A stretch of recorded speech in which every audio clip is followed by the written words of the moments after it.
Hello ladies and gentlemen, and welcome back to my channel for another third-party unlicensed 1/6 scale figure unboxing and review. Today we are taking a look at none other than the Toys Laboratory Red Commander. Who? Well, it's David Harbour as Red Guardian, based off his appearance in the Black Widow solo movie. I know, not a film that everyone loved, but I had a ton of fun with it. I mean, David Harbour as an overweight, out-of-shape Russian Captain America. What's not to love? Now, I got mine from toyswonderland.com. Do bear in mind, though, this is an unofficial, unlicensed figure. I have popped the link in the description below for your reference purposes only. This is by no means a promotional video. This is a review on a figure I picked up for my own personal collection. While you are down in the description, why not hit that subscribe, bell notification icon, and join button so you're notified as soon as a brand new review goes live on the channel. As for the box art, it's pretty cool I guess, but it doesn't really scream Red Guardian. Up front, an image of David Harbour in the suit, silhouetted with this gold overlay. You know, Red Guardian, gold is definitely his colour, right? I would have preferred them go with red. In the background, the Black Widow hourglass symbol, and in the very background, some burning embers, just to set the scene.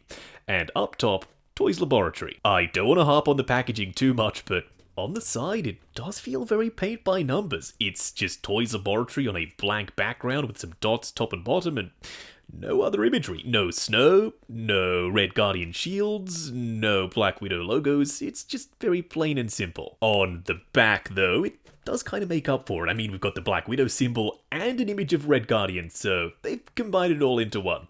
And down below, a bunch of warnings and legal info, and I do mean that. There are a lot of them. But we're not really here to dissect the packaging. We want to see what this guy looks like.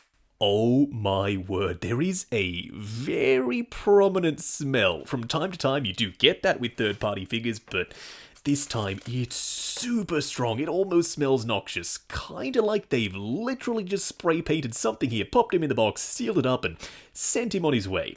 So maybe he needs to be aired out just a little before actually going in the collection. We'll have to wait and see. What we are going to do now, though, is get all of his accessories laid out in the light box and take a closer look at everything he comes with. Starting off with the display base first. It's rectangular. Up top we have this red star in the middle, and in the background I'm pretty sure that's supposed to be snow. Plus the entire printed surface does have a rough texture, so it's nice and grippy.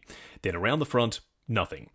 Totally fine with me though, because I'd much rather them print nothing as compared to printing something weird like Red Commander. So we can print our own nameplate and stick it on. Then up top, an adjustable crotch grabber, but what the heck is this? Unfortunately, on one side on mine, it's missing this little rubber piece. I don't want to go too in-depth right here and now, because it doesn't really make a ton of sense to do that. I want to pop these on the body, and then we'll discuss them in a lot more detail. But for now, we get two head sculpts, one with the helmet on with the big honking red star up front, and the other with the helmet off. And they haven't just carbon copied the head sculpt and just popped the helmet on, they're two completely different expressions. This one has the grin, whereas the unhelmeted one doesn't. Of course, I'd much rather have a shield than not have one at all, but Toys Laboratory at least make it accurate to the movie. In the film, he never even had this shield, he used Taskmaster's one. Now the sculpt is good and it's accurate to the concept art, and I'm pretty sure the Marvel Legends figure, which isn't something you really want to copy for your 1/6 scale release, but nevertheless, if you're into this style of shield, you get one. You do have a red star around the front, fully sculpted and painted, some brushed line work on the surface, and a ton of silver paint.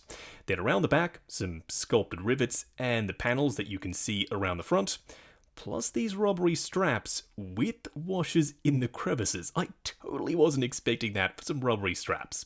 Plus the entire shield is made out of die-cast metal, suitably heavy. And lastly, a full array of gloved hands and two ungloved open palm hands as well. Now for the gloved hands, we've got the style or action posed splayed out finger hands, some closed fists, and some gripping hands for the shield. The black sections do look like gloves with the wrinkling and the stitching sculpted in, and around the back, a white armor panel with some silver down below. Now the white looks good and stark, but The wash is a little bit heavy-handed. Yes, unfortunately, pun intended. Then for the ungloved hands, there's some skin texture, some wrinkling, and some vein work, plus they've even painted the fingernails. Why are these here? Well, we'll discuss that a little bit later. What we are going to do now, though, is get Red Guardian himself out here. Standing straight up and down in the light box, no crazy poses or accessories or anything like that. He's not perfect. If you were really hoping he was going to be because you love Red Guardian, you absolutely needed to add him to your collection, you might be a little bit disappointed. But at the same time, there's still a lot to like here. I dig the proportions with the big honkin' gut. That's how he looked in the movie. He was a retired superhero that had been in a gulag for a very long time, so it fits the character. The suit is red and vibrant enough to stand out in the display, but also not oversaturated. It looks accurate. Then the head sculpt, even from a distance, it has a lot of presence. Maybe not necessarily for the right reasons, though. We'll discuss that in just a second. I am finding it's a bit of a push and pull. There are certain things that totally work for me, and others that definitely let this guy down. Up close and personal, kicking things off with his helmeted head sculpt and that goofy cheesy grin, but it's perfect for Red Guardian. I mean, he's an old dude, he's reliving his glory days, cut him some slack, he fits in the suit, and he's more than happy to tell you, and you can already tell because that smile, it oozes personality. Unfortunately, it doesn't ooze quality. The skin texture is nicely sculpted, especially on the neck with the wrinkling, but where are the paint applications? There's no speckling, there's no depth to the skin texture, there's not even any vein work. Plus, the beard, it looks kinda cartoony. We do have multiple layers of paint with the greys sort of dry brushed over the top, but what the hell is this? You can tell that they were supposed to blend that beard into his chin, but they didn't. It pretty much looks like an unpainted line of skin tone plastic. Plus his teeth and that expression from below, yeah, it goes just a touch too far, at least in my opinion. From above though, at the right angle, it looks like David Harbour, at least to me. Now the helmet, I like the sculpt and the shape and the paint applications. There are multiple different styles of textures. We've got smooth and we've got this rough texture with washes in the crevices to bring out all that sculpted detail. And over the top of all that, some silver dry brushing. It's subtle, but I mean, you can see it right there, especially above the eyes. So the helmet does look a little bit metallic. Around the back, we also have some hair poking out, but you just see all that almost unpainted skin tone plastic. I was hoping that they'd knock this out of the park, but it does leave a little bit to be desired. Now, one other complaint before we move on. His collar is so freaking wide and his neck does come across a little bit long. You could potentially futz with the outfit and try and tighten the collar, but as it stands out of the box, something just doesn't look quite right.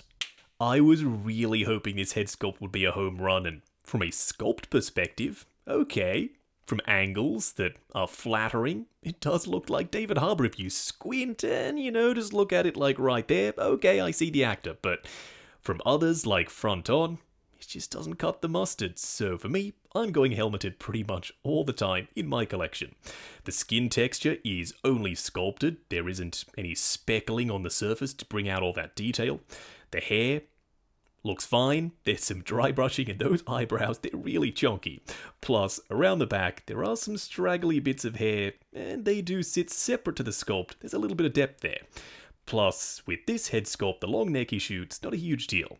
Plus, because the beard sits so low, you can angle it down and kind of eliminate that issue entirely. Not sure why it's more of an issue with the helmeted head sculpt. Maybe they prop the head sculpt up a little bit higher on the neck connector. Do weigh in down below though. Do you like this head sculpt or do you prefer the other one? Some people have said that they're going to take this head sculpt and use it for a Santa Violet Night custom, and seeing as though I'm not using it on my figure, I might give that a go as well. I have no idea what body they're using underneath this suit, but he is very well padded in the belly section, and I would not have it any other way. In the movie, he was getting chunky and he struggled to fit in the suit. He was bursting at the seams. In 1/6 scale, it's not literally bursting at the seams, luckily, but it's padded to the max. Now, I would have loved to have been able to slide this star up a little bit higher and sit it on his chest as it is supposed to be, but Unfortunately, I ran into a bit of an issue. This bottom section with the various armor plates, they're just rubbery fabric in 1/6 scale, they do sit really low. There is a huge black gap, so I've folded it over itself to try and fake it, but you can still tell there is a ton of wrinkling. I'm not sure why there is such a big gap, there really shouldn't be, but still, something to be aware of. Now the harnesses, they're all adjustable, and they are fully sculpted out of rubbery plastic. There is texture on the surface, and over all of the texture, some dirt and grime. You can tell this isn't a brand new suit. His shoulder pads, nice and chunky and fully sculpted as well, but the color match to the rubbery fabric suit is darn close. Then for his gloves, a split cut design with the gauntlet and the hand, it's separate. There is some wrinkling on the front, more texture and more dirt and grime. I wish there was a little bit more dirt and grime on the suit though. It does come across kinda clean. All of the white sections are filthy, but some shading on the red wouldn't have gone astray. Coming down to the legs, I mean, you can see the remainder of his beer gut, and it does kind of spill over the belt. You can adjust all this though if you want the belt to sit a little bit higher and kinda hide the beer gut, or, I don't know, take it out entirely. Maybe you want a golden age Red Guardian, you want him in his prime, so you can ditch the beer gut, take off the padding, and he will be a little bit skinnier, but don't forget, the suit is made to accommodate the padding, so it might be a touch baggy. The belt, not sure how many times I can say weathering or dirt and grime, but it's filthy. In the pouches, you do have some washers, and the same thing can be said for the belt, plus the belt buckle as well. Down here we have some straps or harnesses that would connect to something. Functionally, in real life, not sure what they would do, but they look cool, and they do break up the red. We also have some proper functional pockets. What could you put in there? Not really anything, but they're real if you want to. The knee pads, though, they are very big, and they are separate glued-on pieces to the suit itself. I do unfortunately have a little bit of glue poking out at the top of mine.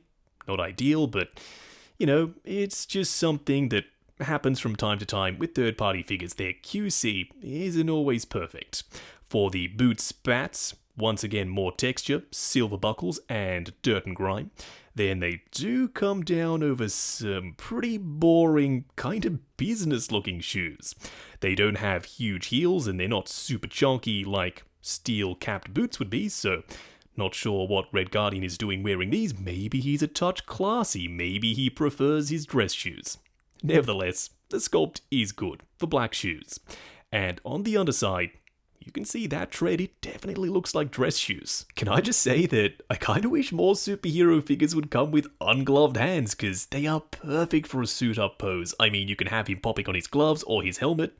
By the way, would have loved a separate helmet, but nevertheless, these ungloved hands, they totally work, and somehow the skin texture and the paint applications on the hands, they actually look better than the head sculpts. I don't want to sound like I'm whining or complaining, cause I love a metal shield, but it also has to be accurate to the movie, not just concept art, and in the movie he used Taskmaster's shield. Unfortunately, this guy though, he doesn't accommodate that at all. I would have loved some magnets in the gauntlets on either side, but there aren't any, so this shield, if you want to use it, you're SOL, you're stuck with this one. At the very least, it looks cool and it fits the whole vibe of Red Guardian, and it's made of metal for those who like that. Plus, it attaches in the simplest way possible. You slide it over the gauntlet and have him grip onto the front strap. Magnets, as always, my preferred option, but still, this does work. Although it does mean that it can't holster on his back. If they did go with magnets, they could have had one right there where that big black section is, or even in the strap, but they didn't. So you can't holster this, at least I haven't found any way to. If they'd included a clip like Hot Toys do, this could have slid on and maybe you can use one of the Hot Toys ones, but this shield is so freaking heavy, so would probably droop down and weigh the figure down at the same time. For a quick side-by-side comparison, on the left, Red Guardian by Toys Laboratory, and on the right, Hot Toys Natasha Romanoff, aka Black Suit, Black Widow. Now, these two, they display super well together because they're from the same movie. It just clicks. It makes a ton of sense. Now, maybe Hot Toys, they're going to make their own Red Guardian when he appears in Thunderbolts, but for now, this is kind of your only option, and it still works. I am hoping that Yelena isn't too far off, and Melina as well. Someone please make her, because I want the whole family standing together in the collection. I reckon that would be a sick display. Speaking of sick displays, Taskmaster and Red Guardian, the red versus the blue. Oh, that contrast, it is poppin'. Say what you will about Taskmaster being a female character in the movie, but I may ruffle some feathers by saying this. If Taskmaster can do the things that Taskmaster can and looks like Taskmaster, does the gender really matter? For me, it's not super important, but I would readily admit that I'm not the biggest comic book fan in the world, so maybe it's super important to you. Nevertheless, Taskmaster is a touch taller than Red Guardian, especially with the hood on. And lastly, I had to give Red Guardian his shield because it's a big moment for him. It's the meetup that he wishes had actually happened. Captain America from Endgame.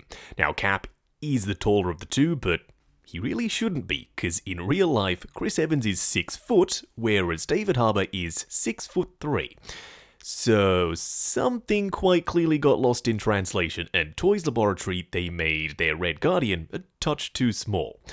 But let's be honest, it still works, in the right pose, maybe even fighting. I can absolutely see people, including me, displaying these two battling together in the collection. Going over articulation, I'm going to be totally honest, I'm not expecting a lot here. I mean, a padded fat suit, a rubbery fabric outfit, and harnesses and hard armor plating. Not necessarily ingredients for a superposable figure, but he might surprise us. So let's find out. Starting off with the head sculpt, a fixed neck with a ball joint at the bottom, looking forward and back, swivel and pivot side to side. The arms go up to there, which is way more than I was expecting. This shoulder pad and the harness, they get out of the way no problem. The arms will go forward and back on ratchets, butterfly joint at the shoulder that hinges up and down. Swivel at the bicep, ratcheted double bend at the elbow going past 90, then a hinge and swivel for the wrist peg. The torso crunches forward and back, irregardless of the gut padding, swivel and pivot. The legs will go forward to there, going out to there, so not a ton. Swivel at the upper thigh, ratcheted double bend at the knee, but as you can see, this knee pad is starting to peel off, so please be careful. Then for the boot, it's a split cut boot design, good for forward and back, swivel, and also some pivot side to side. Wrapping up on Toys Laboratory's Red Commander, aka David Harbour as Red Guardian from the Black Widow solo movie. And also the upcoming Thunderbolts show, because based off the promo material, his outfit looks the exact same. So if you are wanting to prepare your cast and crew of background characters in 1/6 scale in your collection for future main characters by Hot Toys or anyone else, this guy might be the one for you. Because for now, he's the only Red Guardian. I haven't seen any other 1/6 scale companies, official or otherwise, put up their hand and say, yep, we're absolutely doing Red Guardian. Hot Toys teased one, but it never happened, so this guy, for now, is your only option. Sometimes the only option doesn't necessarily mean it's the best one, but there is enough here that makes me happy. So yeah, he's going in the collection after this review. The articulation, limited. There's padding, rubbery fabric suit, and the shield, it's not accurate to the movie. Plus the paint applications on the head sculpts, they are so far removed from perfect, they're not even great. They just kinda land in the field of good, or even acceptable. So, in saying that, is this one that you should pick up? That's entirely up to you. It's my job to show you the darn thing so you can make up your own mind. I'm never going to tell you if something is absolutely going to enter your collection. Only you can make that decision. Now, I got mine from toyswonderland.com. I have popped the link to their site in the description below, for your reference purposes only. This is by no means a promotional video. This is a review on a figure I picked up for my own personal collection. While you are down there, why not hit that subscribe, bell notification icon, and join button if you like the sound of seeing your name in the end credits of my reviews. Like, comment, and subscribe. We'll catch you in the next video.